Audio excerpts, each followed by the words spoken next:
Vamos. Bueno, entonces esa es la dinámica que vamos a manejar y sin más, pues comenzamos. A ver, empiezo a proyectar.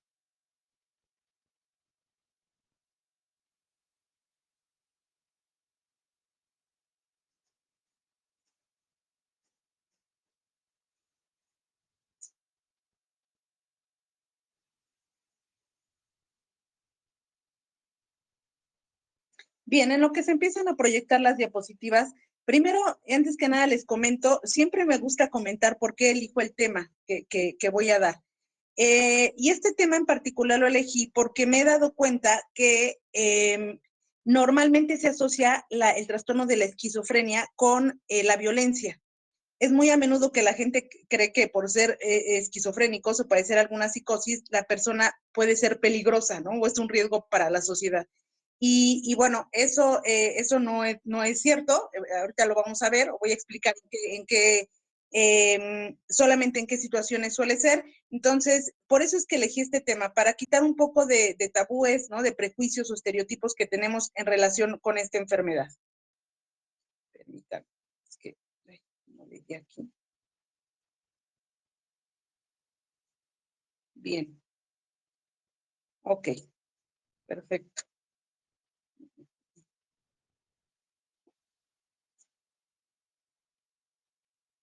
Bien, primero voy a explicar qué es la esquizofrenia. Vamos a empezar por ahí. Antes de que vean ustedes la definición, me gustaría explicarlo con mis palabras y ya después la leemos para que quede más entendida. Para empezar, la esquizofrenia es un tipo de psicosis, un tipo de tantas psicosis que hay. ¿A qué me refiero con psicosis? ¿O qué es una psicosis? Bueno, la psicosis son trastornos en donde la persona ya no está en contacto con la realidad. ¿Qué quiere decir? Que la persona ya no comparte esta realidad objetiva que todos los que no tenemos esquizofrenia compartimos, ¿ok? Es decir, él ve cosas que nosotros no vemos, ¿no? Digo, afortunadamente porque no tenemos esquizofrenia. La persona esquizofrénica escucha cosas o escucha voces que no existen, que nadie más escucha. Entonces, a eso me refiero con que la persona que padece esquizofrenia ya no está en contacto con la realidad. Desgraciadamente, su cerebro funciona de una manera muy diferente, muy trastornada y distorsionada, que crea una realidad alterna, ¿no? Muy diferente a la realidad objetiva y real, valga la redundancia, que todos los demás percibimos. Entonces, a eso me refiero con trastorno de tipo psicótico, que tienen cualquier tipo de trastorno psicótico tiene una falta de contacto con la realidad y además hay una carencia de conciencia de la enfermedad. O sea, normalmente las personas con algún trastorno de este tipo no saben o no tienen conciencia de que están enfermos, de que eso que ven o que perciben, esa realidad alterna, no es la real. Ellos, aunque uno les diga, no, mira, eso que estás viendo no es cierto, eso no es real, eso solamente lo ves tú, es que mira, tú padeces una enfermedad que se llama esquizofrenia y entonces tú distorsionas la realidad. Ellos no pueden creer eso, ellos no lo entienden, no lo creen, están negados. O sea, ellos no saben que están enfermos, ellos simplemente viven en su realidad, en esa realidad, y en consecuencia es muy difícil que se apeguen a un tratamiento estricto porque ellos están convencidos de que no están enfermos, de que esa es la realidad. Eso es lo que ellos ven, eso es lo que ellos escuchan. Entonces, como eso es lo que proyecta su cerebro, es lógico que ellos no puedan creer que están enfermos. Bueno, esa es la característica prácticamente de toda la psicosis, esta falta de contacto con la realidad y esta falta de conciencia de enfermedad. Ahora, en el caso de la esquizofrenia, fíjense que sus manifestaciones clínicas o sintomatología es sumamente variada, muy variada. Realmente los síntomas de la esquizofrenia son tantísimos que lo que anteriormente se hacía, todavía en el manual DSM-4, en el manual diagnóstico y estadístico de los trastornos mentales, en la edición 4, que es la anterior, todavía se clasificaba por 5 tipos, ¿no? O sea, tenía 5 subtipos la esquizofrenia, de lo variada que es la sintomatología. Es decir, se vieron en la necesidad los psiquiatras de clasificar o subclasificar más bien esta enfermedad en 5 tipos. Sin embargo, sigue siendo aún así tan variada la sintomatología en cada una de esas subclasificaciones que se hizo, que en definitiva en este DSM-5 actual, este manual donde vienen todos los trastornos mentales, lo que decidieron hacer es quitar las tipologías de la esquizofrenia y dejar todos los síntomas libres, ¿no? Totalmente abiertos, y simplemente decir que quien tiene o padece 2 o más de esos síntomas, de cualquiera de esos síntomas que vamos a ver, se diagnostica con esquizofrenia. ¿Sale? Porque realmente en cada paciente la esquizofrenia puede ser tan diferente que obviamente si tratábamos de subclasificarla, se hacía un diagnóstico hasta cierto punto más complejo, muy complejo. Entonces, lo que se decide hacer ya en este DSM-5, en el actual, es mejor se quitan estos 5 tipos de esquizofrenia que se venían manejando desde hace muchísimos años y se dejan toda la sintomatología abierta, toda la lista de síntomas, que son muchos, y simplemente con que se tengan 2 o más, se diagnostica como esquizofrenia, sin necesidad de poner algún tipo de nombre, ¿no? A ese conglomerado de síntomas. Bueno, entonces, aquí dice, es uno de los diferentes trastornos de tipo psicótico, es decir, en donde hay falta de contacto con la realidad y de conciencia de enfermedad, cuyas manifestaciones clínicas son tan variadas que hace que se considere hoy por hoy más un espectro que un trastorno uniforme. Por eso les digo que se quitaron estas subclasificaciones. O sea, realmente es ya manejarlo como que en cada uno puede ser tan diferente que es más un espectro que un trastorno con un cuadro clínico perfectamente uniforme en el que vamos a encuadrar a cada persona con esquizofrenia. Eso realmente no sucede. Esta enfermedad es muy compleja, muy variada. Bien, aclaro algo, y por eso lo puse así, es uno de los diferentes trastornos de tipo psicótico. La mayoría de la gente cree, o la mayoría de las personas cree, que solamente hay un tipo de psicosis o de locura, como comúnmente se le llama. Vulgarmente sería locura, ¿no? Como le dicen, como despectivamente, los locos, que no son locos, son psicóticos, es el término correcto. Todo el mundo cree que solamente existe la esquizofrenia como psicosis o como el único tipo de locura que hay. La realidad es que no, ¿eh? O sea, hay varios tipos de trastornos psicóticos. O sea, eso hay muchos, nada más hay que ver el DSM-5 y bueno, hay varios, ¿no? Que trastorno delirante, esquizofreniforme, en fin, en donde cualquiera de ellos de lo que se caracteriza es de esta falta de contacto con la realidad y la falta de conciencia de enfermedad. Pero la esquizofrenia es solamente uno de esos tipos de psicosis o de locura, vulgarmente llamado, ¿ok? Sin embargo, la esquizofrenia es de la que normalmente más se habla y de la que más se ha estudiado porque es de toda la psicosis la que más se da, ¿sale? Es la más recurrente en las personas que padecen una psicosis por mucho.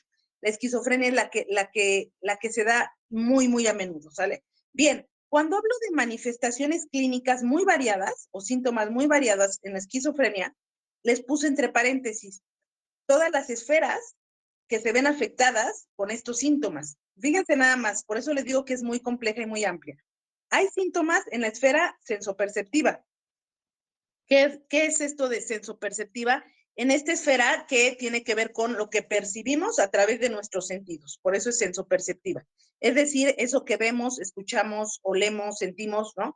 Esa esfera que nos conecta con el mundo real y objetivo está altamente alterada. Por eso es que hay alucinaciones. ¿Ok? Entonces está alterada la esfera sensoperceptiva de los sentidos con los que percibimos el mundo, la esfera cognitiva, y en esa se incluye el pensamiento y el lenguaje. El pensamiento se altera de una manera impresionante. Ahorita vamos a ir viendo los síntomas de cada una de estas esferas. Hay muchísimas alteraciones en el pensamiento y en consecuencia en el lenguaje. Obviamente el lenguaje no es más que la manifestación o expresión de lo que hay en nuestro pensamiento. Por lo tanto, si hay un pensamiento trastornado o alterado, en consecuencia el lenguaje va a ser exactamente igual. Entonces, también se ve alterada esa esfera cognitiva, la esfera afectiva también se ve afectada de una manera importante. Ahorita vamos a ver cuáles son los síntomas afectivos o emocionales y obviamente también la esfera comportamental. Ahorita nos vamos a ir a cada uno de esos síntomas de cada una de las esferas. Bien, ¿hasta aquí alguna duda rápidamente de qué es la esquizofrenia? No, ninguna. Gracias, muy amable. Bien, vámonos con los criterios diagnósticos o los síntomas de la esquizofrenia, apegándome al DSM-5. Bien, fíjense qué interesante y qué curioso. La esquizofrenia es el único trastorno en donde los síntomas se dividen en dos y además tienen un nombre muy particular. En ningún otro trastorno sucede esto. Aquí los síntomas de la esquizofrenia se dividen básicamente en dos tipos y se llaman síntomas positivos y síntomas negativos. No estoy hablando de tipos de esquizofrenia, eso ya aclaramos que ya no, ya se quitó, eso ya caducó, básicamente. A lo que me refiero es estrictamente a los síntomas. Los tipos de síntomas que hay en esquizofrenia en general son síntomas positivos y negativos. ¿A qué me refiero con esto? Cuando yo me refiero a síntomas positivos, no es porque sean muy lindos o muy bonitos, no hay que, es positivo tener esos síntomas porque son muy bonitos, no, obviamente no.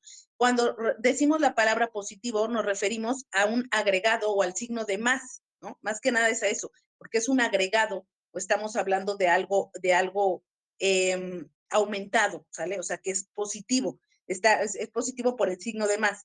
Entonces, los síntomas positivos los definimos como esas características psicológicas que tienen las personas con esquizofrenia y que una persona normal no tiene. ¿Sale? Que una persona que no tiene esquizofrenia no las tiene, estas características. Sin embargo, alguien que la padece, sí, las tiene agregadas, ¿sale? Ahí les puse la definición un poco más técnica o más científica, como normalmente se utiliza, y dice síntomas positivos, resultado de un exceso, y le puse el signo de más, o distorsión de funciones mentales normales, ¿sale? O sea, aquí de las funciones normales que cualquier persona tiene, psicológicas, aquí las personas con esquizofrenia tienen otras o las tienen demasiado exageradas, ¿sale? Por eso se llaman positivos, porque están de más. Obviamente, a diferencia de los síntomas negativos, es todo lo contrario. Aquí lo que resulta es que las personas con esquizofrenia carecen o tienen muy disminuidos ciertas características psicológicas que las personas normales sí tenemos. O sea, si se dan cuenta, es justamente lo contrario de los positivos, ¿sale? En los negativos es algo de lo que ellos carecen y deberían de tener. Pero bueno, como no los tienen, desgraciadamente, bueno, padecen esta esquizofrenia. Bien, teniendo claro lo que es, ¿a qué me refiero con síntomas positivos y negativos? Vamos a ir describiendo cada uno. Los síntomas positivos básicamente afectan solo la esfera de la sensopercepción, que era lo que ya comentaba hace ratito, lo que tiene que ver con lo que perciben nuestros 5 sentidos, afectan la esfera cognitiva, o sea, estrictamente el pensamiento y en consecuencia el lenguaje, y la esfera comportamental, o sea, obviamente nuestra conducta o el comportamiento. Esas esferas son las que abarcan o las que se ven afectadas en los síntomas positivos. Bien, empezamos con los síntomas de la esfera sensoperceptiva. ¿Cuál es el básico de casi toda psicosis, y no es la excepción la esquizofrenia? Son las alucinaciones. Explico a grandes rasgos qué es una alucinación. Bien, las alucinaciones es cuando el cerebro crea un estímulo inexistente, irreal. Es decir, no existe un estímulo, no hay nada en la realidad y sin embargo el cerebro lo crea. Por ejemplo, no hay nadie enfrente de mí, estoy ahorita totalmente sola aquí en la casa y resulta ser que yo veo a una persona enfrente y como la veo, pues hasta me pongo a platicar con ella, ¿no? Pero no hay nadie. Bueno, eso sería una alucinación de tipo visual porque estoy viendo algo que no existe, o sea, no hay un estímulo, es decir, no está ese objeto, esa persona, y sin embargo yo lo veo. Esa es una alucinación visual, mi cerebro la crea. Las alucinaciones se pueden presentar en cualquiera de los 5 sentidos, ¿no? Sin embargo, en la esquizofrenia, las alucinaciones más comunes son de tipo auditiva. Ahorita voy a explicar un poquito más a fondo, ¿sale? Son visuales y auditivas, pero mucho más son auditivas. ¿A qué me refiero con auditivas? No hay ningún estímulo de tipo auditivo, justamente, valga la redundancia, nadie me está hablando, no hay ninguna voz que me esté gritando o comentando algo, es más, puedo estar hasta sola y sin embargo yo escucho una voz, ¿no? Que alguien me está hablando, alguien platica, alguien dice algo o me está diciendo algo a mí. Esas son alucinaciones de tipo auditivas. No hay voz alguna, no hay ruido alguno y sin embargo yo oigo que alguien me habla. Bueno, esa sería una alucinación auditiva, que son las más frecuentes en la esquizofrenia. Ahorita me detengo un poquito en eso. Bien, y las ilusiones, con ilusiones no me refiero a la ilusión de tener una casa, casarme, etcétera. El término ilusiones en el ámbito psiquiátrico se refiere a cuando sí hay un estímulo real, a diferencia de la alucinación, o aquí sí hay un estímulo existente real, solamente que el cerebro lo cambia, lo deforma, lo sustituye, ¿ok? Ejemplo, a lo mejor tengo la televisión enfrente, o sea, sí es real, hay un objeto enfrente que es la televisión, yo la veo, sin embargo, en vez de ver una televisión, yo veo, no sé, la cabeza de un león, por ejemplo, ¿no?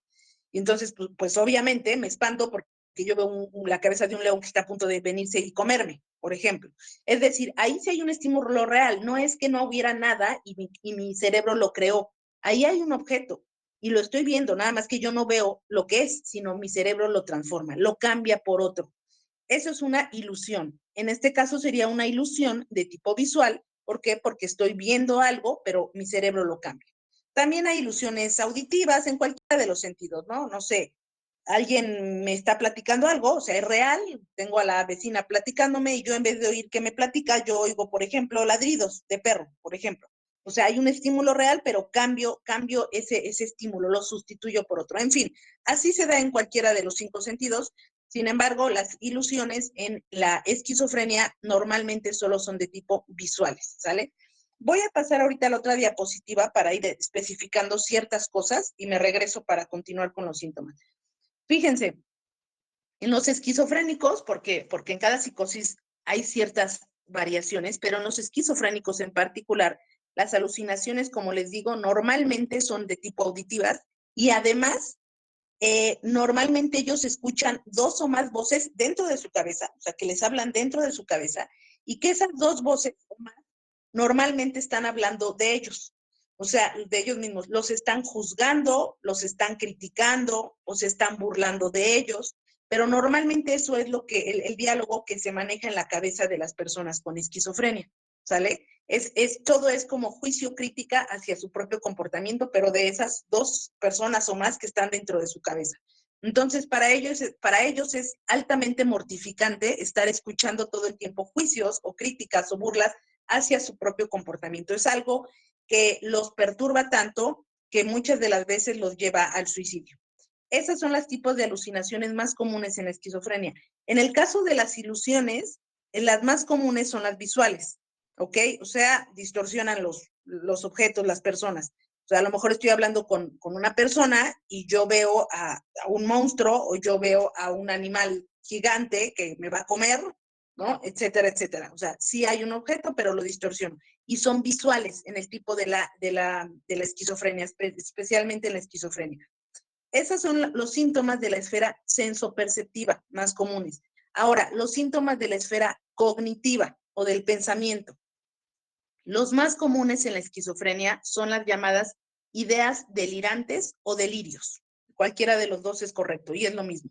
Ideas delirantes, que se le conoce mucho como ID, en los libros de psiquiatría dice mucho ID o delirios.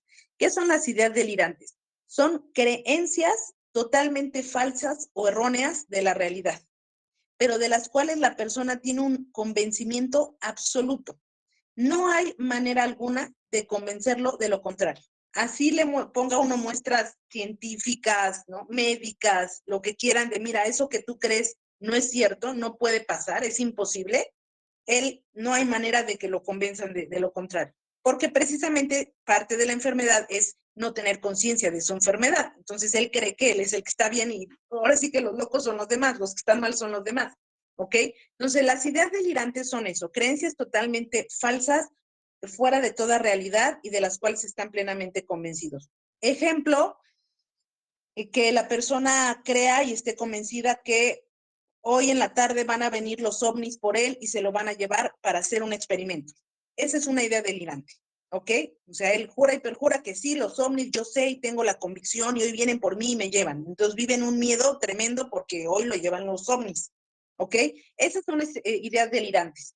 Ahora, en la esquizofrenia, hay unos tipos de ideas delirantes muy específicos. Miren, hay infinidad de ideas delirantes, o delirios, infinidad. Prácticamente me atrevo a decir que cada persona con alguna psicosis tiene un tipo de ideas delirantes diferentes, ¿no? Hay ideas delirantes como personas psicóticas. Sin embargo, en la esquizofrenia, los delirios más comunes son los de persecución o ideas delirantes de persecución. Es decir, aquí la persona está plenamente convencida de que alguien lo persigue, ¿no? Y no hay manera de que lo quiten de eso. Es decir, no sé, se me ocurre, resulta ser que pasó el helicóptero de la policía o un helicóptero cualquiera o un avión cualquiera por encima de su casa y él está seguro y convencido de que es porque lo están persiguiendo. O sea, a él es al que están buscando, lo están observando, lo están vigilando, obviamente porque algo le quieren hacer, ¿vale? Entonces, cualquier cosa que según él vea rara, o sea, diferente, la interpreta como que es porque lo están persiguiendo. A lo mejor si todos los días pasa por su casa la misma persona por afuera, porque pues es su camino, ¿verdad? Para ir a su casa, él dice, no, es que pasa por aquí porque me está vigilando, porque me está persiguiendo, quiere ver qué hago, en dónde estoy, todo el tiempo me tiene checado y pues esta persona ni al caso, ¿verdad? O sea, nada que ver. Entonces, esas son las ideas delirantes de persecución. Las de otras son las de daño y perjuicio, que obviamente van junto con pegadas, ¿no? Con la de persecución.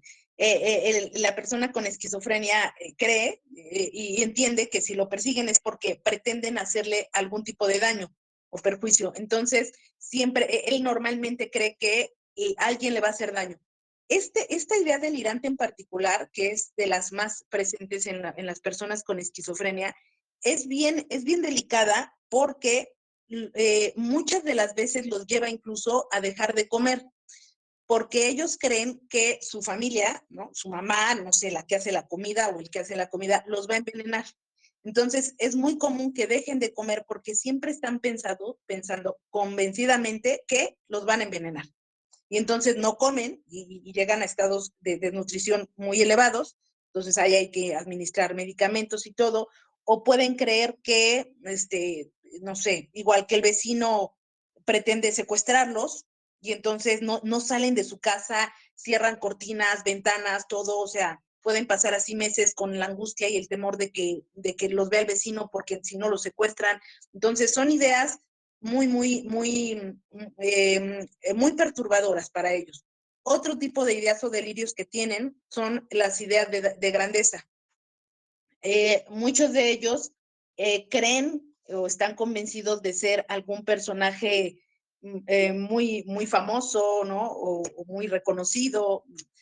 No sé, a lo mejor se creen John Biden o se creen, no sé, Napoleón Bonaparte, ¿no? O se creen, no sé, casi el mismo Dios, porque tienen delirios de grandeza. Y además actúan en consecuencia a eso, obviamente. O sea, su comportamiento sí es conforme esa persona. O incluso pueden sentir y estar convencidos que son los más guapos de todo el mundo, ¿no? Pero un convencimiento real. Y esto no es como en metáfora, ¿no? No es que esté yo agrandando la situación, no, es que realmente ellos juran y así lo ven y lo perciben que son los más guapos de todo el mundo. Entonces, estos son delirios de grandeza. Bien, ¿qué otros delirios tienen? De referencia, estos también son muy comunes juntos con los de daño y perjuicio. Los de referencia, ¿a qué se refieren? Que creen que todo lo que pasa alrededor tiene que ver con ellos. O sea, es en referencia a ellos.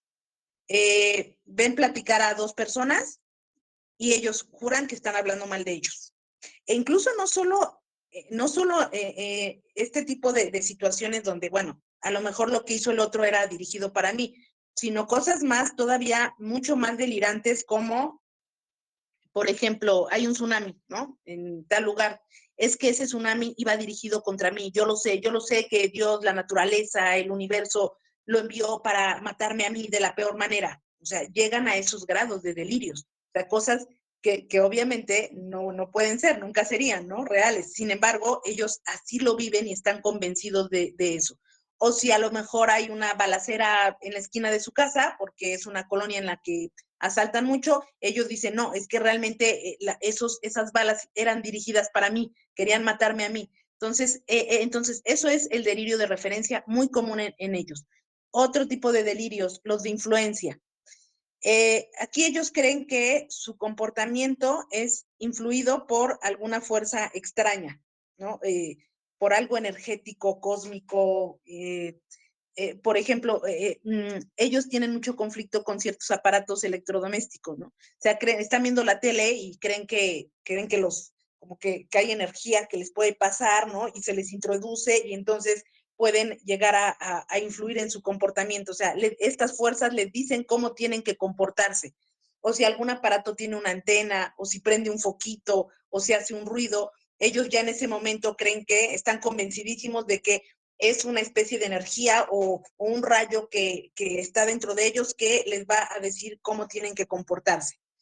Este tipo de delirios de influencia también es muy complicado porque trabajarlo. ¿Por qué? Porque hace que muchos no vayan a sus consultas médicas de cualquier tipo, porque como obviamente el médico emplea sus instrumentos, ya saben, ¿no? Que el baumanómetro, el estetoscopio y lo que utiliza el médico.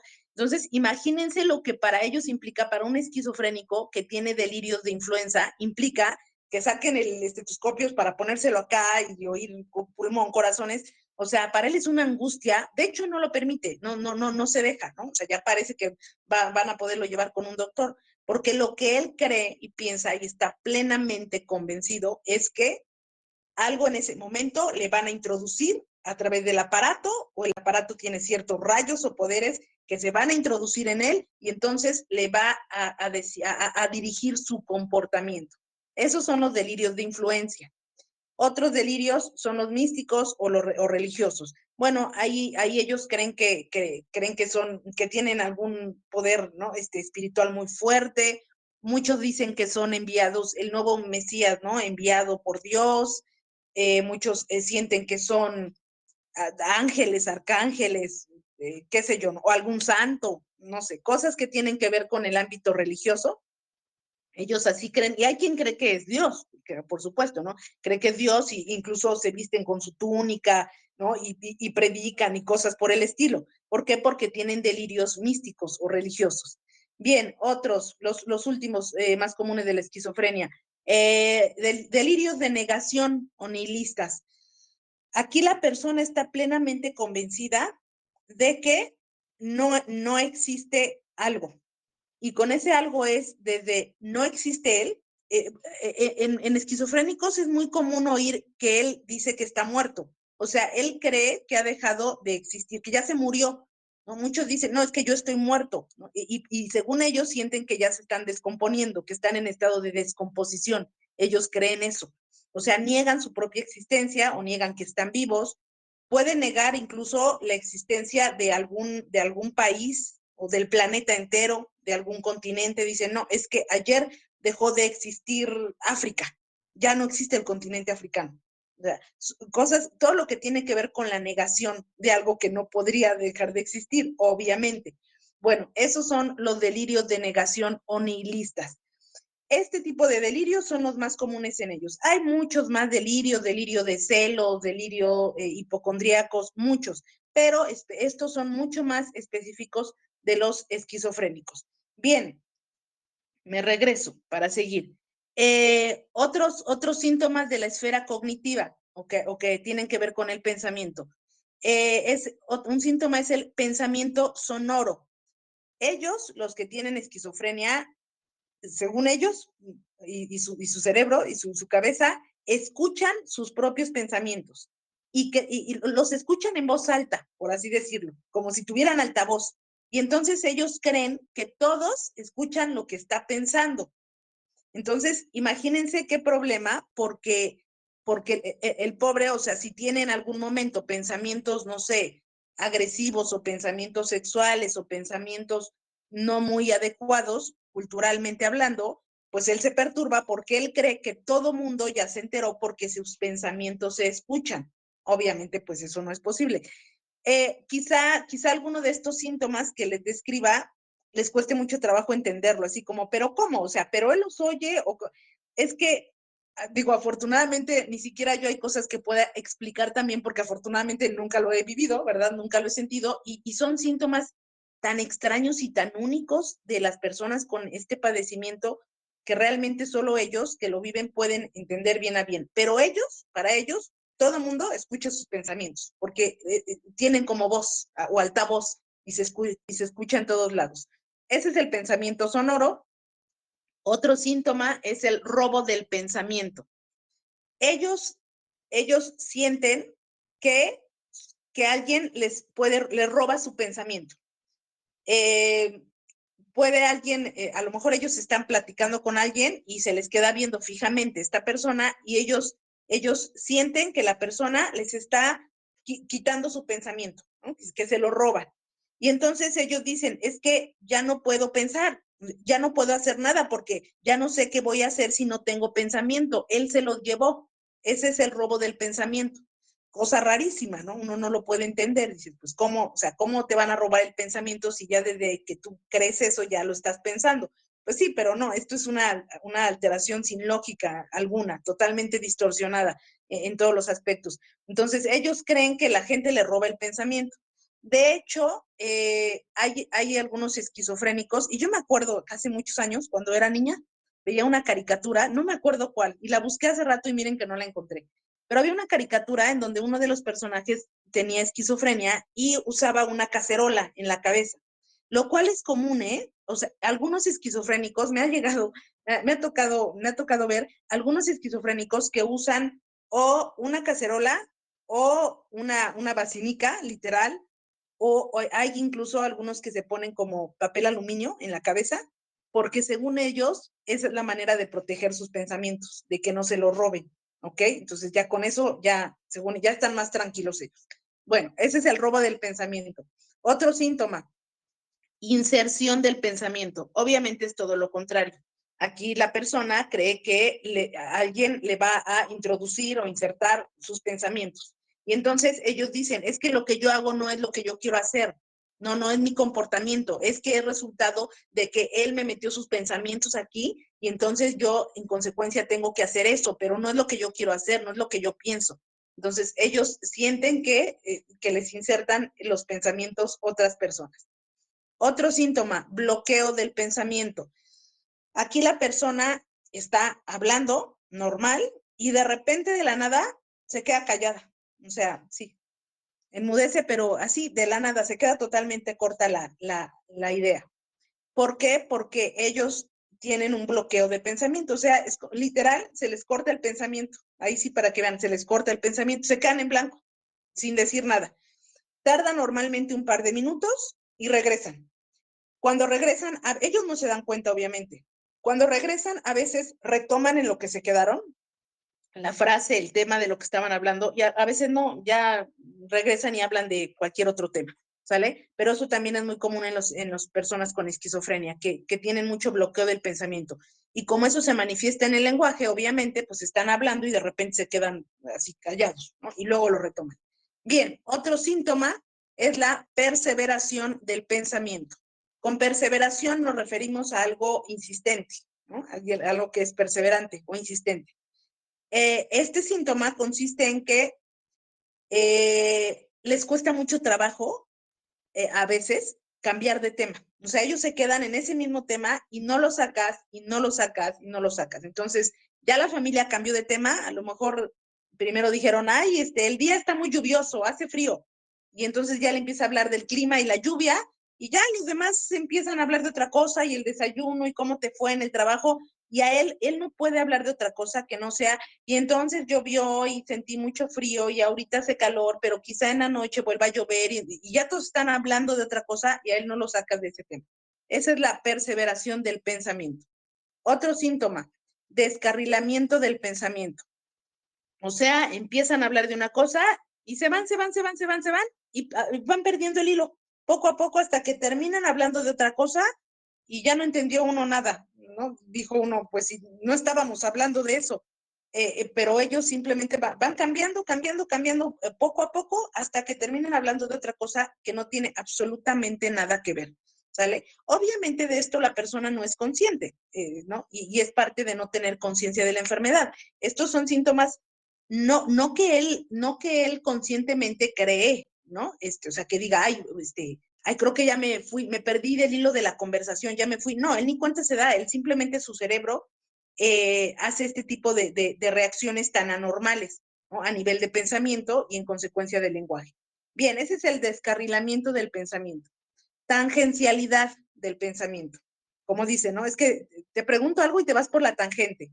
Pues a eso se refiere. La tangencialidad del pensamiento es cuando a una persona con esquizofrenia le preguntan algo y contesta con algo que no tiene absolutamente nada que ver. Entonces, oye, ¿cómo te fue ayer que fuiste al súper a comprar tus verduras? Ay, lo que pasa es que fíjate que hace un calor y entonces yo he estado pensando en, no sé, en poner ventilación porque sí me estoy asando. Y entonces tú así como, o sea, yo te pregunté otra cosa, ¿no? Y ellos contestan con algo absolutamente diferente. Por eso es que hablar con un esquizofrénico, con una persona con esquizofrenia, es complicado porque si tienen varios síntomas de este tipo, es que es incomprensible. O sea, no entiende uno, no puede uno seguir una conversación, por lo menos cuando no están controlados con el medicamento y pueden tener varios síntomas de estos al mismo tiempo, bueno, de forma intermitente, ¿no? Alternada. Entonces es muy complicado poder entenderles y seguir una conversación con una persona con esquizofrenia. Otro síntoma, disgregación del pensamiento. La disgregación consiste en que la persona habla, puede formular todavía frases coherentes, o sea, hay un sujeto, verbo y predicado, pero una frase no tiene absolutamente nada que ver con la otra, o sea, brinca de una frase a otra sin ningún sentido. Por ejemplo, ay, hoy me sentí muy feliz porque saqué a pasear a mi perro. Ay, no, cuando mi mamá me dijo el otro día que tenía que hacer el quehacer, ya, no me pude apurar. Ay, qué bonita computadora. O sea, así. Entonces tú dices, ¿de qué tema están hablando? O sea, ya no entendí. ¿Por qué? Porque las frases no tienen nada que ver una con la otra. ¿Ok? Ahora, la incongruencia del pensamiento, aquí ya está peor, este síntoma, los cuales se van alternando todo el tiempo.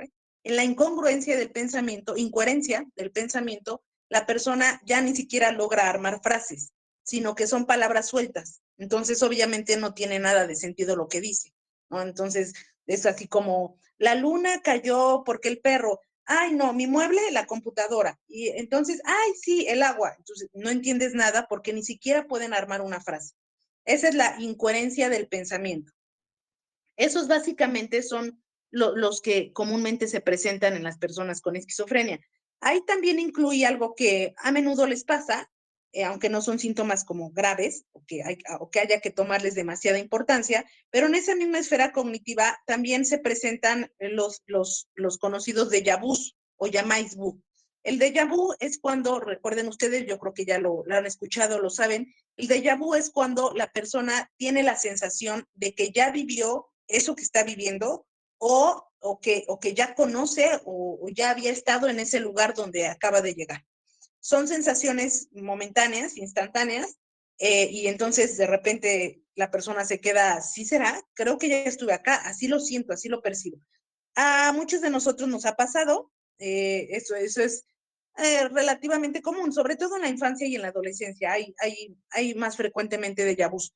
Pero bueno, no pasa nada y son esporádicos. En el caso de las personas que padecen de esquizofrenia, los tienen mucho más a menudo que una persona sin esquizofrenia, tanto los déjà vus como los jamais vus. Los jamais vus es todo lo contrario, o sea, es cuando la persona sí ya vivió algo, ya estuvo en un lugar y cada vez que llega a ese lugar lo siente como si fuera la primera vez. Es todo lo contrario, ¿sale? Bueno, estos dos alteraciones o trastornos del pensamiento en los esquizofrénicos se dan mucho más a menudo que en una persona sin esquizofrenia. Bien, y por último, en parte de esta esfera cognitiva, tienen dificultades en la atención y en la memoria. De hecho, con el paso del tiempo, desgraciadamente, las personas con esquizofrenia normalmente van perdiendo un poco de estas habilidades o se van deteriorando, más que perder, se van deteriorando estas habilidades de atención, memoria, concentración, y entonces les cuesta mucho trabajo pues poder hacer ciertas actividades que requieran detalle o mucho tiempo de concentración porque no pueden mantenerse mucho tiempo en eso. Bien, eso en cuanto a los síntomas de la esfera cognitiva. Ahora, los síntomas de la esfera comportamental, que siguen siendo síntomas positivos, ¿ok? Positivos. Incluye comportamientos infantiloides. Básicamente con esto nos referimos a que las personas con esquizofrenia se ríen sin haber un motivo real, ¿no? Sin haber un estímulo de por qué hacerlo. No es que les cuenten un chiste, no pasa nada, alguien les está platicando o incluso sin que haya nadie y ellos se ríen y se ríen y se ríen, ¿no? Incluso su risa es como un poco boba, ¿no? Lo que se llamaría un poco boba, o sea, como sin sentido, como si fueran niños. Ese es el comportamiento infantiloide. A veces también hay algunos que hacen travesuras, por llamarlo de alguna manera. Eso también entraría en comportamientos infantiloides. No sé, le echan agua a la gente, le avientan algo para espantarla y reírse ellos, le jalan la cola al perro, o sea, es como muy variado estos comportamientos infantiloides. Pero lo que más se ve, como recurrentemente, es la risa sin sentido.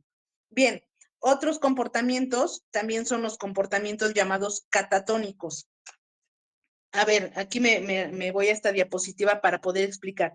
Con comportamientos catatónicos, o la palabra catatónico o catatonía, como se le llama, estrictamente nos referimos a alteraciones en la motricidad, en el movimiento. O sea, cuando ustedes escuchen la palabra catatonía o catatónico, es porque está haciendo referencia a que hay alguna alteración o anormalidad motriz en la persona. Bueno, hay unas personas con esquizofrenia, algunas personas que presentan comportamientos catatónicos, o sea, movimientos anormales. Y estos es una variedad de comportamientos catatónicos impresionantes, impresionantes. Aquí podemos encontrar, o la persona puede presentar desde lo que se le llama el estupor catatónico, o sea, que se queda totalmente quieto, o sea, así, inamovible, y no hay manera de moverlo, y así puede pasar días, y horas, incluso días, y no hay manera de que se mueva, aunque no coma, ¿no? No haga ni sus necesidades o las hace ahí mismo, pero él no se mueve, ¿ok? O es lo que muchos le llaman la cataplexia también, ¿sale? Pero ese es estupor catatónico en donde la persona queda inamovible. No es que la persona lo haga con intención de molestar o de forma consciente, que diga, pues aquí me quedo y a ver, muévanme. No, es que esto es una enfermedad de la que ni siquiera tienen conciencia. Obviamente tiene todo un fundamento neurológico, y entonces esto domina a la persona. La persona no lo quiere hacer, ni lo planea, ni lo hace a propósito. Simplemente suena feo y triste, pero es como si fuera un títere de esta sintomatología, y entonces esto viene de la cabeza, ¿no? Del sistema nervioso, y la paraliza y ahí se queda. Y no tiene conciencia de eso, que en días pudo haber estado así, y no tiene ni conciencia de eso que le pasó. ¿Ok? Entonces, ese puede ser un síntoma catatónico, que es el estupor. Puede ser también lo contrario, o sea, pueden tener episodios o periodos de estupor, o bien de repente pasar a la agitación. La agitación catatónica es todo lo contrario, la persona no puede dejar de moverse, corre todo el tiempo, mueve sus brazos sin sentido, ¿no? Se mueve, se para, se sienta, o sea, no puede dejar de moverse, es una agitación muy, muy grande, sobre todo corren sin parar y parece que no se cansan. Esa es la agitación catatónica. Otro síntoma catatónico es la hipoquinesia. Hipo quiere decir disminuido o menor, o sea, se alenta su movimiento. Su movimiento es menos y es muy lento. Hagan de cuenta que parecen robots o zombies, ¿no? Entonces, caminan súper despacio, se mueven súper despacio, así. Y también puede durar así horas o días. Esa es la hipoquinesia.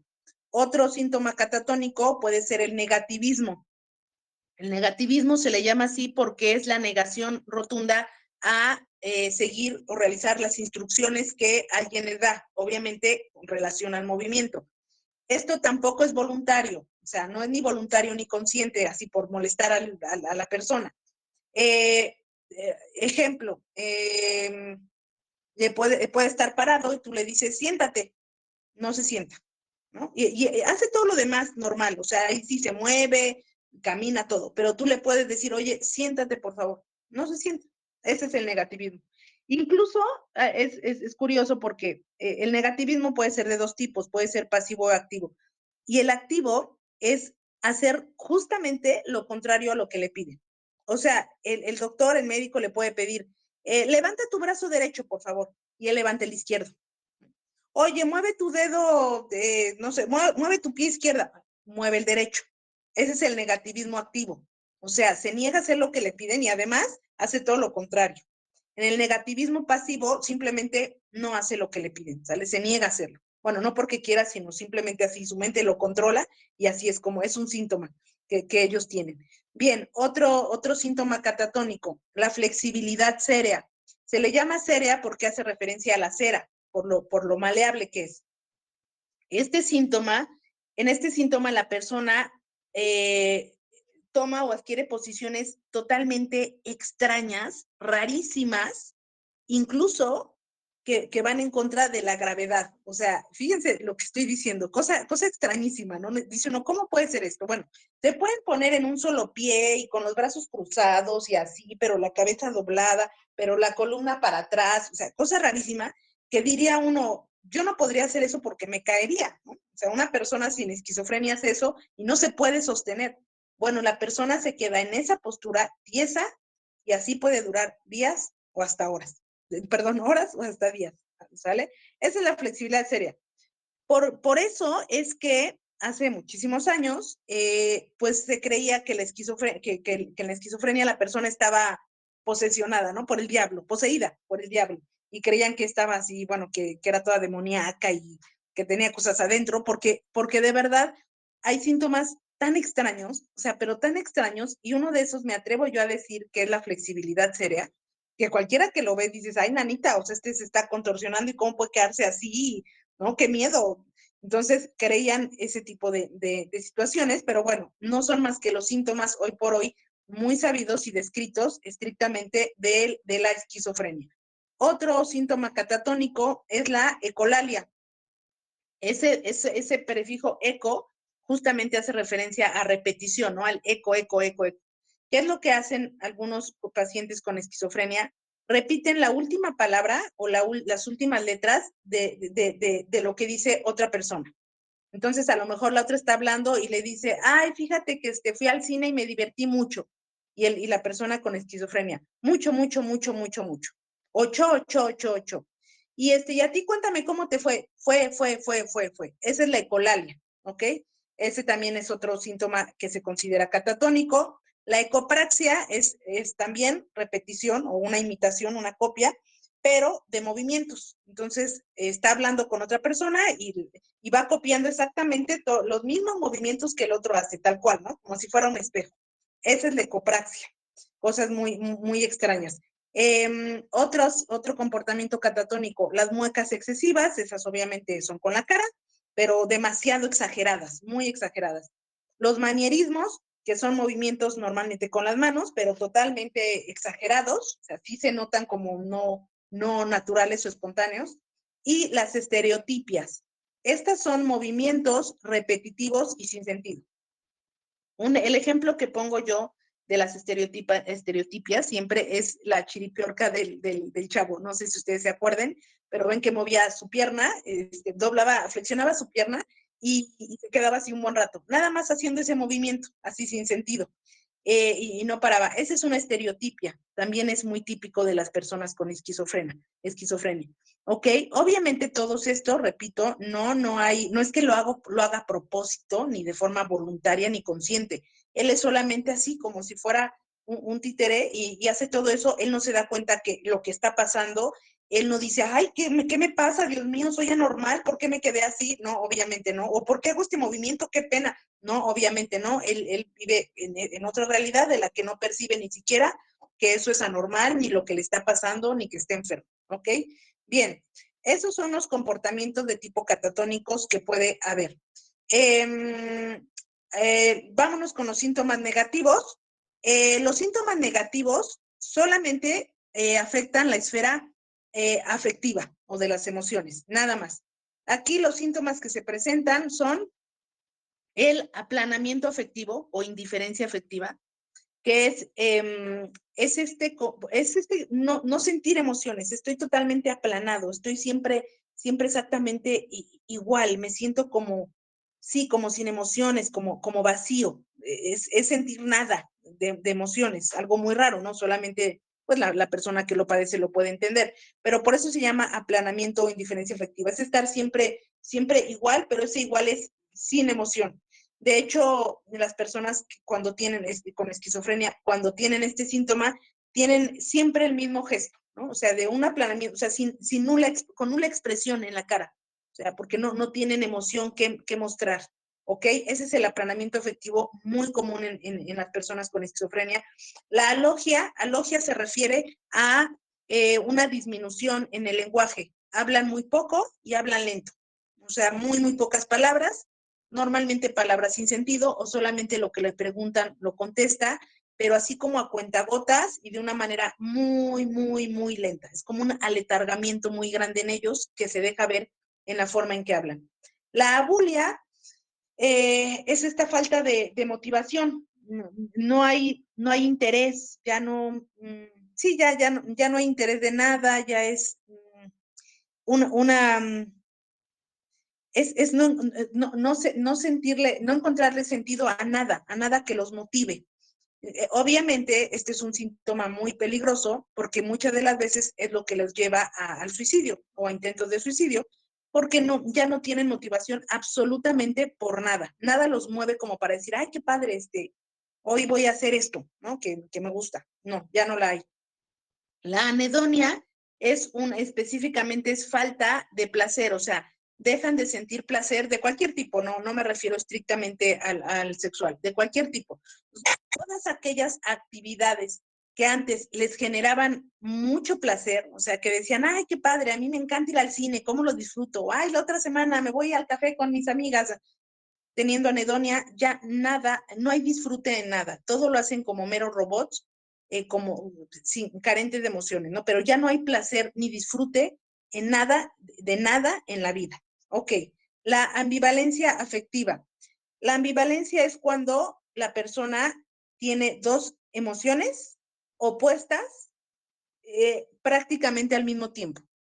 También cosa extrañísima, o sea, si a mí me lo preguntan, yo no puedo entender cómo alguien puede sentir totalmente lo opuesto en el mismo momento, pero bueno, solamente una persona con este trastorno lo puede sentir, ¿no? O sea, puede sentir amor y odio por la misma persona en ese mismo instante, ¿ok? O alegría y tristeza al mismo tiempo por alguna situación. Es algo como muy difícil de entender, pero bueno, eso en ellos sucede y se llama ambivalencia afectiva. Otro síntoma afectivo es la incongruencia afectiva. Incongruencia es que sienten algo totalmente opuesto o diferente a lo esperado, a lo que tendría que sentir una persona sin esquizofrenia. No sé, resulta que él quería mucho a su mamá, era muy apegado a su mamá y la mamá se muere. Y en vez de ponerse a llorar o estar triste, se pone alegre, ¿no? Y se ríe y se siente alegre y dices, ¿cómo? O sea, pues si la adoraba, se acaba de morir. Bueno, una persona con esquizofrenia puede llegar a sentir los afectos totalmente opuestos a lo que se esperaría en una persona sin esquizofrenia, ¿ok? Esa es la incongruencia afectiva. Y la disforia es prácticamente infelicidad, un sentimiento de incomodidad con uno mismo, ¿no? Con la vida, no te sientes a gusto, no eres feliz, etcétera. Entonces, bueno, estos son los síntomas negativos que tienen solo y estrictamente que ver con la esfera afectiva. Aquí hago una aclaración, puntualizo algo bien importante. Fíjense que los medicamentos existentes hasta el día de hoy, los neurolépticos para las personas que padecen esquizofrenia, atacan muy bien o controlan muy bien los síntomas positivos, no así los negativos. Creo que cualquiera pensaría lo contrario, ¿no? Todos tenemos la idea de que ya hay mucho medicamento para controlar las cuestiones afectivas, ¿no? Que hay antidepresivos y, bueno, y ansiolíticos y todo, entonces cualquiera pensaría, bueno, además, nada más son la esfera afectiva, entonces yo creo que con medicamentos se controla y ya, pero las alucinaciones, pero las ideas delirantes, no, ¿cómo? Y fíjense que es todo lo contrario. Es mucho más fácil controlar una persona con esquizofrenia en donde predominan síntomas positivos y pueda tener un mejor pronóstico y una mejor calidad de vida que las personas con esquizofrenia en donde predominan síntomas negativos. Ahí sí, estas personas tienen un pronóstico muy negativo, ahora sí que muy negativo, ¿no? Nada favorable, prácticamente los síntomas negativos nunca desaparecen. En cambio, los positivos puede haber épocas de remisión donde están tan atenuados los síntomas positivos por el medicamento que la persona prácticamente puede llevar una vida casi normal, casi, ¿no? Y en los negativos no. Entonces, eso es importante de puntualizar porque la mayoría cree que es al revés, pero no. Tristemente, hoy por hoy no hay medicamento alguno que pueda controlar bastante bien los síntomas negativos de la esquizofrenia. Bien, ok.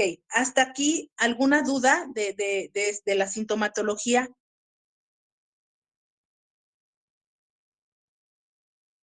¿No? Creo que no. Si alguien tuviera, No, Marina. si alguien tuviera alguna duda, puede activar su micrófono con toda confianza. Muchísimas gracias. Gracias, muy amable maestra. Ay, creo que alguien levantó la mano. Sí, adelante, adelante, por favor. Tengo una pregunta. Por ejemplo, me acaba de mencionar acerca de los síntomas positivos y negativos, pero no entendí muy bien cuáles son aquellos que los medicamentos psiquiátricos que prescriben son los que adormecen. No entendí muy bien esa parte. Si me puede explicar, por favor. Ok, bueno, no comenté qué medicamentos adormecían, porque bueno, básicamente no es como la función primordial de un neuroléptico o de un antipsicótico adormecer, no como tal, sino atacar más bien estrictamente los síntomas. Sin embargo, ahorita que lo comentas, ciertamente, sí, este tipo de medicamentos normalmente generan mucha somnolencia, entre otro tipo de síntomas secundarios, vaya. Pero bueno, en general, normalmente los medicamentos de tipo psiquiátrico, lo que tiene que ver con enfermedades emocionales como depresión, como ansiedad, incluyendo la psicosis, son medicamentos que en su gran mayoría van a generar bastante somnolencia, ¿sale? Pero bueno, no, eso es en general. Realmente yo no le podría decir cuáles sí, cuáles no, pero no importa que sean para síntomas positivos o para síntomas negativos, ambos generarían somnolencia y no solo eso, yo creo que eso es lo de menos, si no hay síntomas mucho más fuertes generados estrictamente por los medicamentos. Pero bueno, eso ya lo puede explicar mucho más un psiquiatra, pero sí generan muchos problemas, sobre todo porque son medicamentos que sí tienen que ser usados de por vida. Aun cuando la persona esté en remisión, porque hay personas que son pocas, la verdad, pero que pueden llegar a estar en remisión un buen tiempo, o sea, con los síntomas muy controlados, bastante atenuados, incluso en algunas épocas cortas ni siquiera presenten un síntoma, no pueden dejar el medicamento nunca, porque si lo dejan, de inmediato los síntomas regresan. Entonces, el usar un medicamento de esa naturaleza durante toda la vida sí genera muchas consecuencias, ¿sale? Secundarias. Entonces, pues bueno, no es como cualquier cosa usar estos medicamentos, pero todos prácticamente todos generan somnolencia, ¿sale? Eso ya sería un psiquiatra especialista el que lo podría decir. ¿Ok? ¿Sí quedó contestada? Sí, muchísimas gracias. Sí quedó contestada. ¿De qué?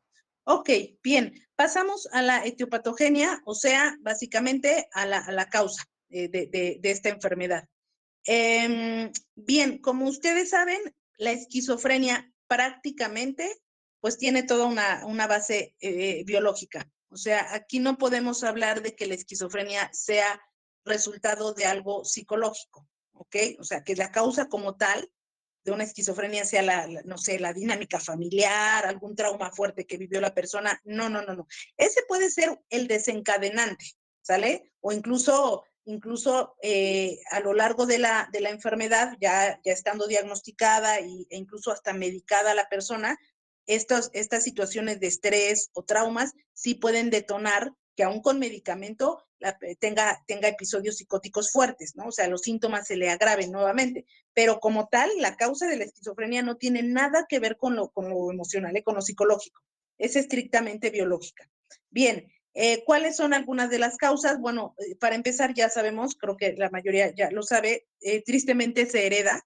Digo, no es una ley, nada que ver, no porque mi papá o mi mamá padecieron esquizofrenia, yo la tengo que tener, obviamente no, pero sí hay, fíjense, hay un 10% de probabilidad de que si tengo un pariente o familiar es cercano, de primer grado con esquizofrenia, yo padezca esquizofrenia. Solamente un 10% de probabilidad, pero bueno, ya es algo. A diferencia de aquellos que no tienen ningún pariente cercano de primer grado con esquizofrenia. Si no lo tuviera, yo solamente corro el riesgo de en un 1% de que me dé.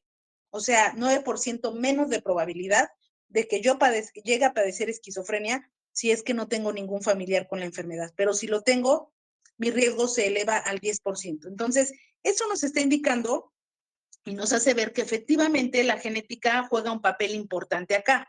Aún no se logra detectar, ¿no?, o descubrir exactamente qué cromosomas, pero qué alelos, o sea, exactamente qué pasa ahí, qué es lo que hace que se pueda heredar, en qué porcentaje, ¿no?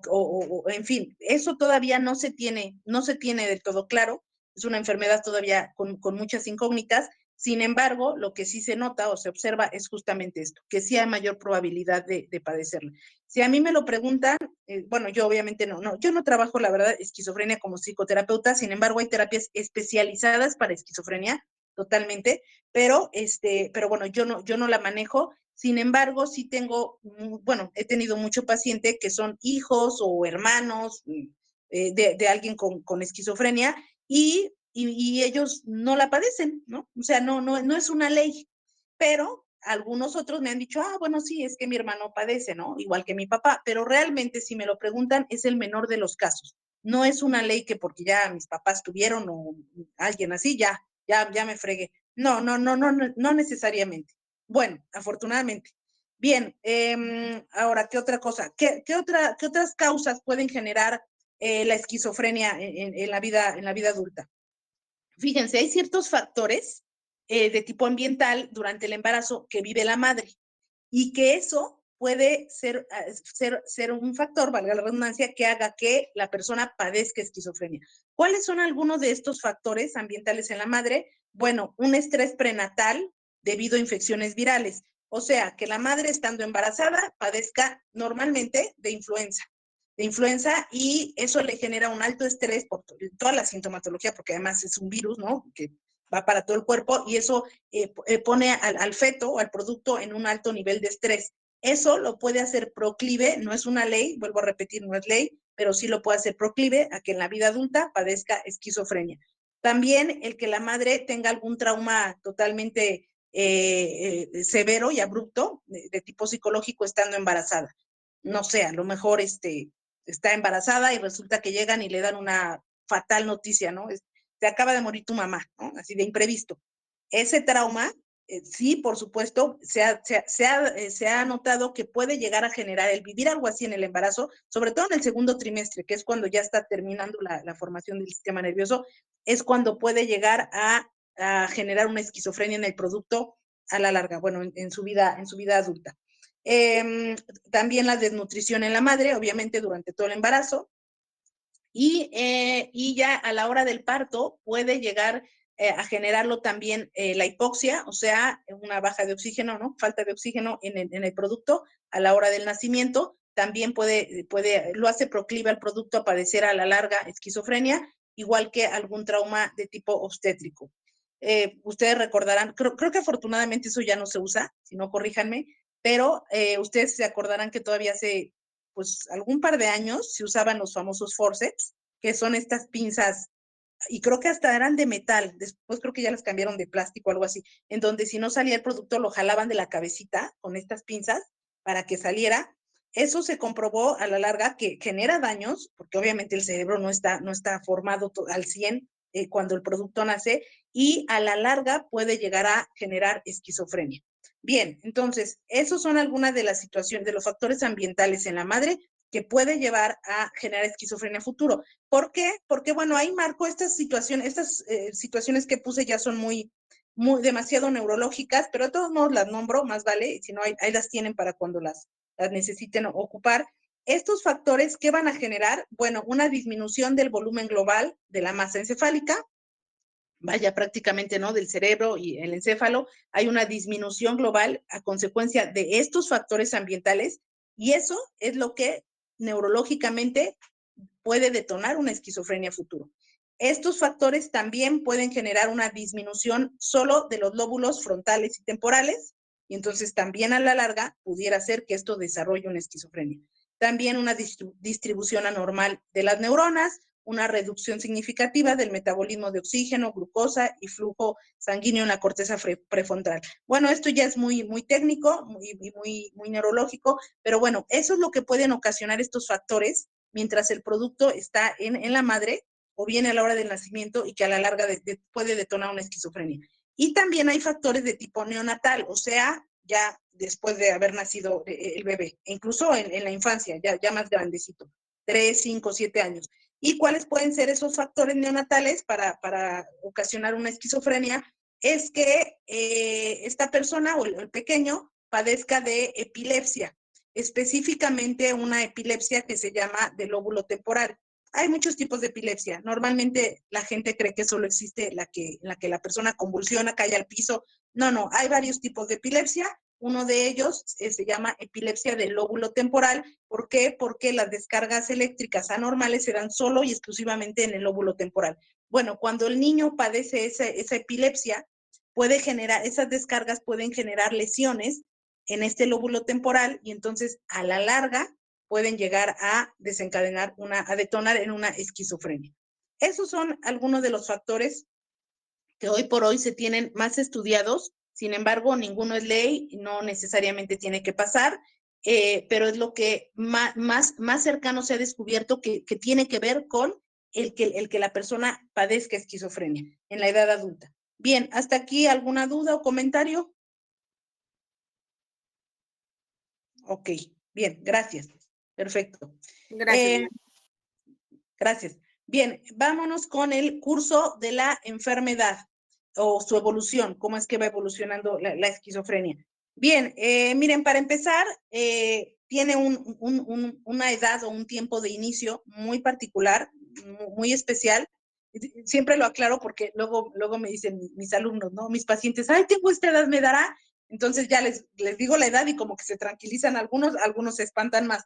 Normalmente, en los hombres, la edad en que inicia la esquizofrenia, si es que obviamente les va a dar, es entre los 20 y 25 años. Normalmente. Difícilmente, muy rara vez, rarísima diría yo, y sobre todo en los hombres, rarísima, se va a dar a otras edades. Y menos después de los 25. Ahora sí que si aquí hay algún hombre y ya tiene más de 25, puede decir, puede estar tranquilo, ya la libró, o casi estamos seguros que ya la libró, si es que tiene algún antecedente de alguna familiar con esquizofrenia.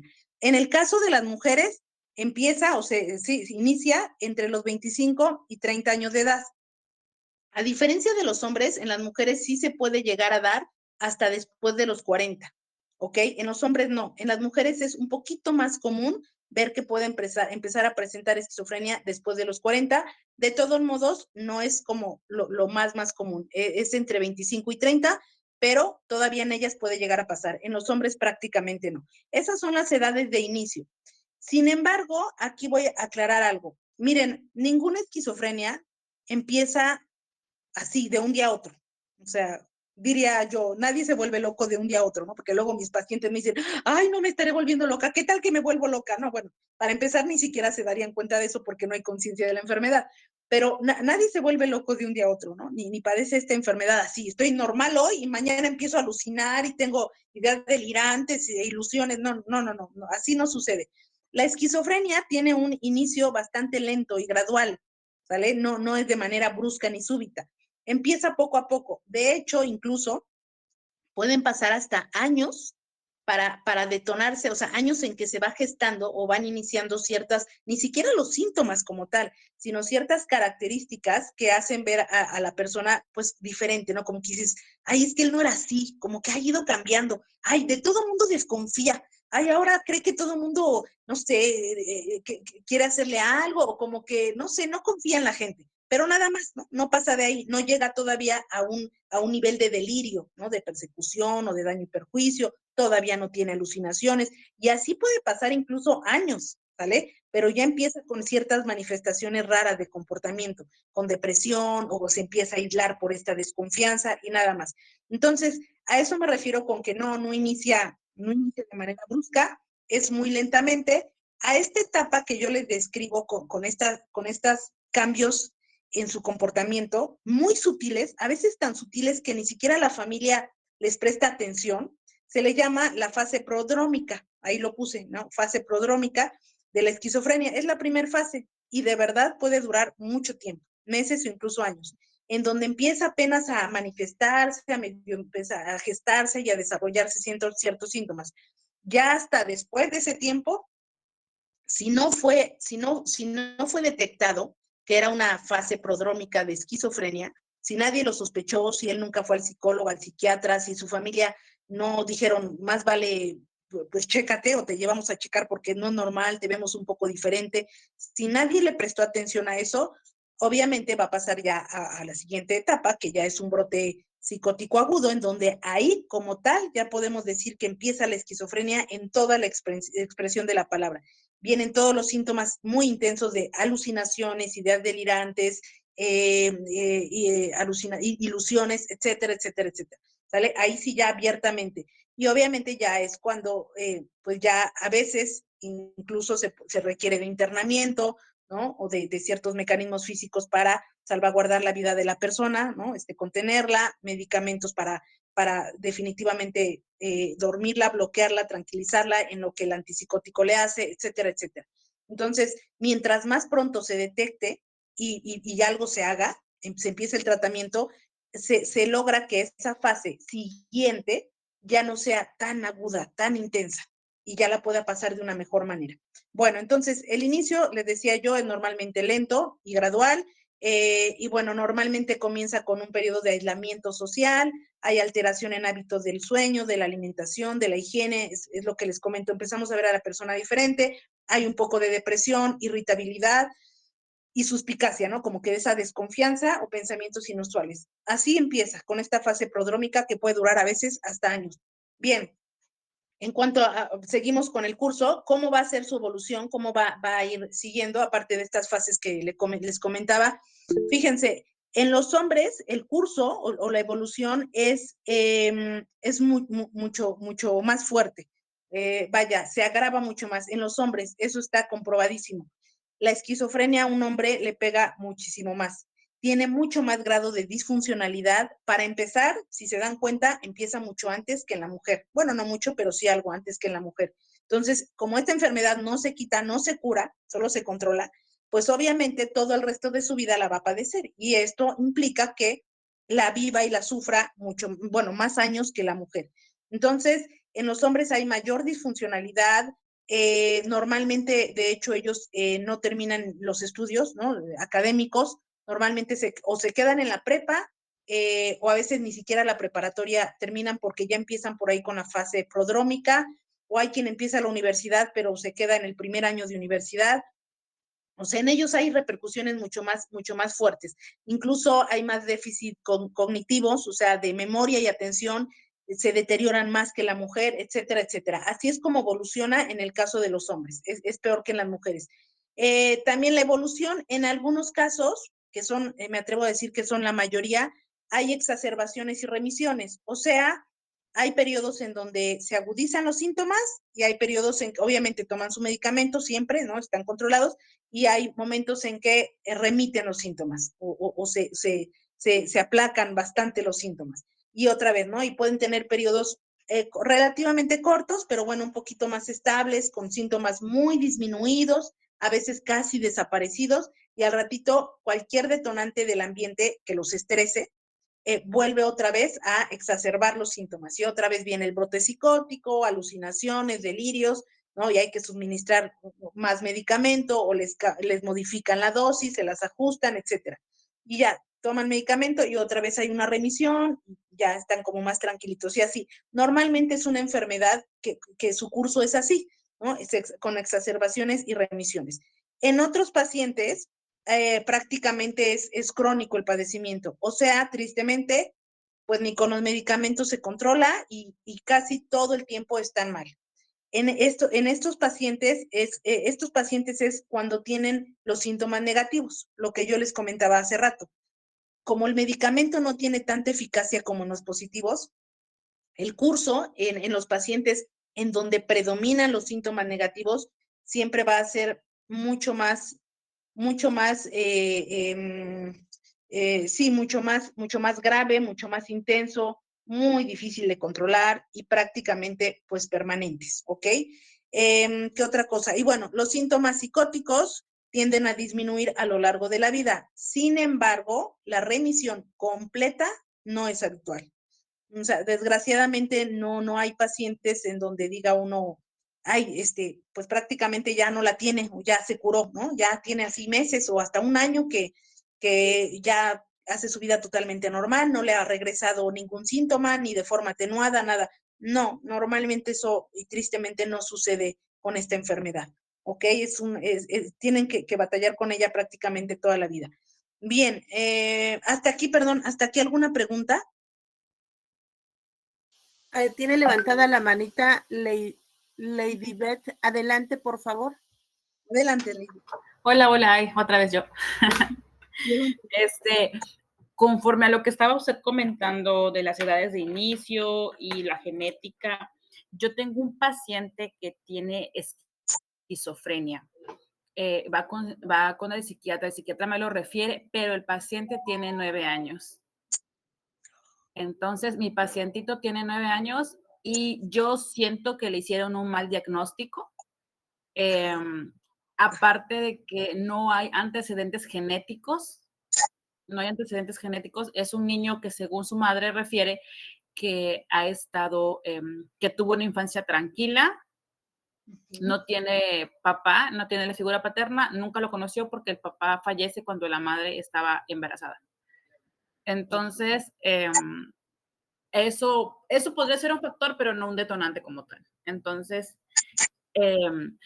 siento que le hicieron un mal diagnóstico. Posteriormente, el psiquiatra le refiere que tiene psicosis aguda, entre otras variantes, según él desde su criterio como psiquiatra, ya que pues solamente él diagnostica y medica. Entonces, prácticamente el pacientito pues me lo tenía drogado y durmiendo prácticamente, ¿no? Entonces, su madre me comenta, yo ya no le quiero seguir dando los medicamentos. El niño observaba. El niño observaba un perro negro que lo llegaba a visitar con un hombre alado, alto, de una bata negra, no se le veía la cara y el niño refería que era la muerte. El niño eso era lo que comentaba, que el hombre que se le manifestaba le decía que era la muerte, pero que no se lo iba a llevar, que lo llegaba a visitar. Entonces él tenía mucho miedo y veía niños chiquitos jugando en el maizal, porque viven en un poblado. Entonces veía niños chiquitos y llevaba un perro, su perrito, y el perro ladraba mucho cuando veía a los niños chiquitos. Entonces, eran como duendes. Entonces, por estos rumbos, yo soy de Palenque, Chiapas, y por estos rumbos sucede mucho que en los pueblos o en los lugares así se manifiesta que hay duendes. No creo ni dejo de creer.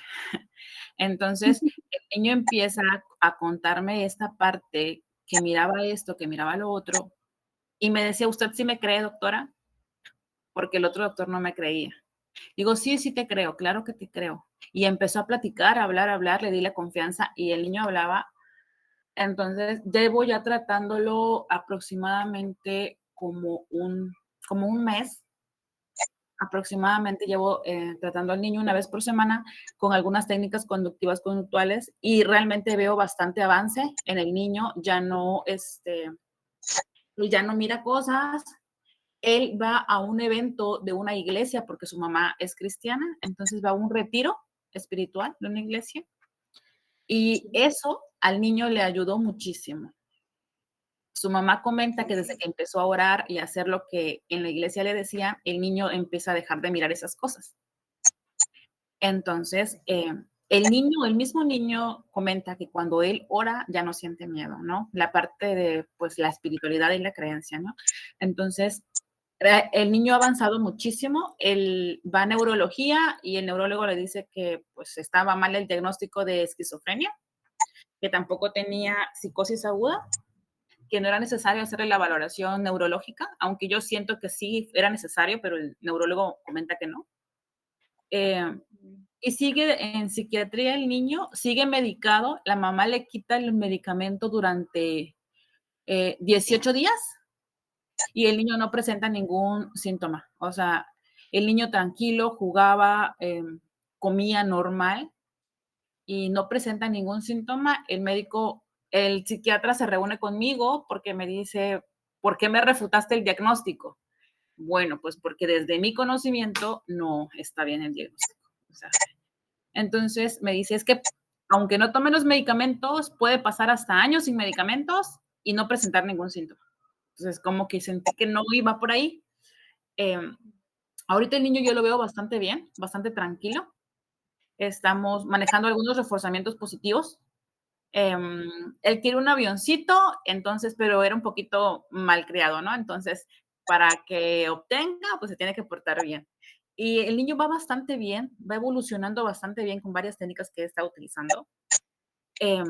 Y yo siento que hay un mal diagnóstico. Desde lo que usted me comenta, desde lo que estamos aquí estudiando en clases, pues el niño ya no observa esas cosas. No hubo una genética. Entonces, no sé si yo estaré mal, pero yo siento que hay un mal diagnóstico de acuerdo a todo lo que aquí estamos viendo en el curso. Sí, sí, fíjate, qué caso tan interesante, tan extraño, y qué reto tienes, de verdad. Sí, fíjate que realmente la esquizofrenia en niños, si bien es cierto que tristemente ya empieza a haber casos de ese tipo, es rarísima la esquizofrenia en niños. Y lo que me llama mucho la atención es dos cosas, que no hay antecedentes genéticos, que es algo como de lo que primero se indaga, ¿no? Y vemos que nadie tiene. Y número dos, que sin medicamento el niño ha logrado estar bien y que junto con estos rituales, ¿no? De su religión, la oración y todo, también le es suficiente para poder él estar bien y dejar de ver eso que él veía y de estar intranquilo. Si fuera una psicosis, pues eso no se quita con rezar, ¿no? ¿Estás de acuerdo? O sea, eso no se trata de me pongo a rezar y a creer y dejo de tener las alucinaciones. Eso no se puede. Si deja el medicamento, inmediatamente se pone mucho peor. O sea, sobre todo porque entiendo que la criatura, el pequeñito, estaba, se supone, dijo el psiquiatra, en un brote agudo. Entonces, si la mamá se lo quita sin haber logrado una remisión bastante buena, ¿no? El niño regresaría de inmediato y de una manera mucho más exacerbada. Sin embargo, aquí no se ve nada de eso. O sea, como que trata uno de armar el rompecabezas y pues como que no cuadra. La verdad es que sí me genera mucho interés, ¿no? Y Es curiosidad. muy interesante el caso. El niño, sabe, presentaba cuando se levantaba marcas en su cuerpo, como rasguños. Presentaba rasguños. Y en algunas noches la señora ya se lo llevaba a dormir a su cuarto porque el niño sentía que lo estaban ahorcando. Y cuando la mamá prendía la luz y veía al niño, tenía marcas en su cuello, pero no eran las manos del niño. O sea, no, las marcas no pertenecían al tamaño de las manos del niño. Y los rasguños Ay, tampoco provenían de él, porque el niño, sus uñas, pues, estaban súper cortitas, o sea, no tenía ni cómo poderse rasguñar. Acá nosotros es muy dado de que se vean ese tipo de cosas. Yo he tenido varios casos similares a estos, donde curiosamente ellos van a la iglesia, en sus religiones, mayormente son cristianos, y realmente para a mí, en lo particular, cuando me dicen: "Voy a un evento", adelante, porque me ahorran un montón en el trabajo terapéutico, ya me los regresan mejor. Este, pero sí, esa parte curiosa que, yo puedo creer un poco en algunas cosas de ellas porque, pues, mi familia, es cristiana. Entonces, pero el psiquiatra obviamente refuta totalmente todo ese tipo de situación. El niño está bastante mejor realmente, tanto con las oraciones en su iglesia como con la parte terapéutica. El niño salió del cuadro, puedo considerar que el niño salió del cuadro. Estoy atendiendo a su mamá también. su mamá con depresión, cuadros depresivos, bajo autoestima. Ahorita que la señora ya viene arreglada, maquillada, o sea, mucho mejor. Entonces, para mí, pues eso es un logro muy bonito porque puedo observar algunas cosas y que de cierta manera, aunque los psiquiatras, yo los respeto, pero hay momentos en que puede haber una confusión, un mal diagnóstico y casan a Claro. los pacientes con esos malos diagnósticos y luego los pacientes ya se lo creen, ¿no? Entonces, también esa es otra parte importante. Porque como él me decía, yo solo diagnostico y medico. Entonces, sí es interesante porque no hay antecedentes, no hay nada que lo vincule y y curiosamente tiene un primo que tiene 7 años y el primito comenta la señora que cuando va a la milpa, mira niños corriendo que lo quieren agarrar, niñitos chaparritos chiquitos. Entonces, y en esa milpa, no solamente ellos, sino otros niños lo ven, pero solo niños. Y la señora me decía, voy a traer a mi sobrinito y le voy a decir a su mamá. Pues sí, adelante, ¿no? Pero es curioso, o sea, esa parte se me hace interesante, porque no hay antecedentes. En esa familia no hay antecedentes genéticos, es de un gen de esquizofrenia. Exacto. Mira, sin duda alguna, lo que sí creo que queda claro es que la terapia está funcionando. Y mientras la terapia funcione, creo que sí valdría mucho la pena que permanezca el pequeño sin medicamento para confirmar o corroborar que no es algo, no es una esquizofrenia, no es algo biológico, y que la terapia lo mantiene muy bien. Si la terapia lo mantiene bien, es porque no es esquizofrenia, ¿no? Eso lo sabemos, sin lugar a dudas. O sea, sin medicamento me refiero. Entonces, yo creo que sí valdría mucho la pena mantenerte así, o sea, y la mamá sin medicamento y estrictamente terapia. Yo creo que ese es el camino, el primer camino que vale la pena, en el que vale la pena tener fe e insistir. Y si se sigue manteniendo el pequeño bien, es que eso es lo correcto, ¿no? Y ya lo demás, pues ya no sabemos qué es, pero esquizofrenia no es, ¿sale? Pero bien, muy bien. Gracias por compartir el caso, porque muy, muy interesante, Ley, muy interesante. Muchas gracias. Gracias. Y un buen trabajo. Bueno, ok, pues miren, vamos a hacer una pausa porque sé que está pesadito, una pausa de 5 o 7 minutitos y ahorita regresamos, ¿sale? Bueno, gracias. Ahorita nos vemos.